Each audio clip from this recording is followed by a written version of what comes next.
আসসালামু আলাইকুম। আজকে আমি সিমাইয়ের মধ্যে একটা ডিম দিয়ে ভীষণ মজার একটা রেসিপি করে দেখাবো। খেতে কিন্তু দারুণ মজার হবে। আশা করছি আপনাদের ভালো লাগবে। ভালো লাগলে লাইক, কমেন্ট, শেয়ার করে দিবেন। তাহলে চলুন দেখে নিই। প্রথমে সেমাই সিদ্ধ করে নিব।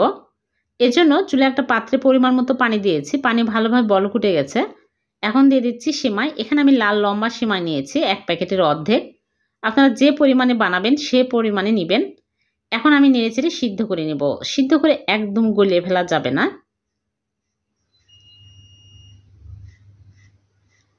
এরকমভাবে সিদ্ধ হয়ে আসলে আমি চুলা থেকে নামিয়ে একটা স্ট্রেনারে ঢেলে পানি ঝরিয়ে নিয়েছি।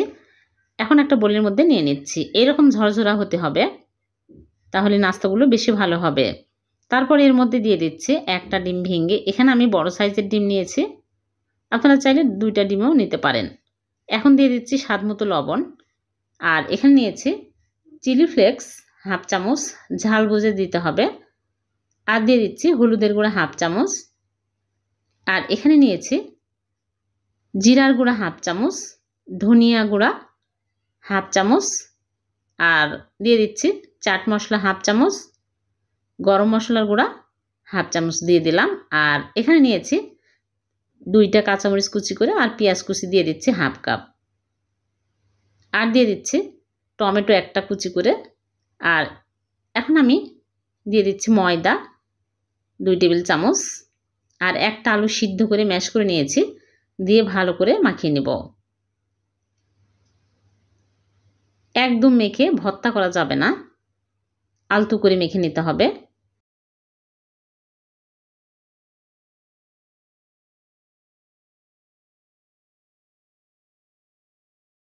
এরকম করে মাখিয়ে নিলাম। এখন আমি এগুলো ভেজে নেব। আগে থেকে চুলায় প্যানে তেল দিয়ে তেল গরম করে নিয়েছি।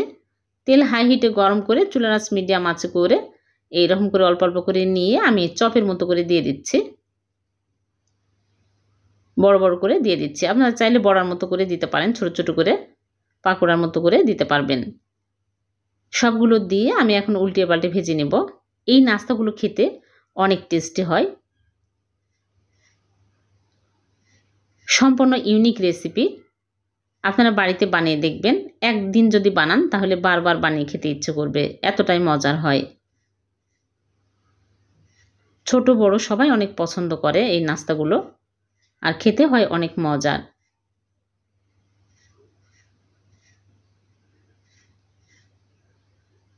একটু সময় নিয়ে ভালো করে উল্টে পাল্টে ভেজে নিতে হবে। যখন এরকম কালার হবে তখনই তুলে নিচ্ছি।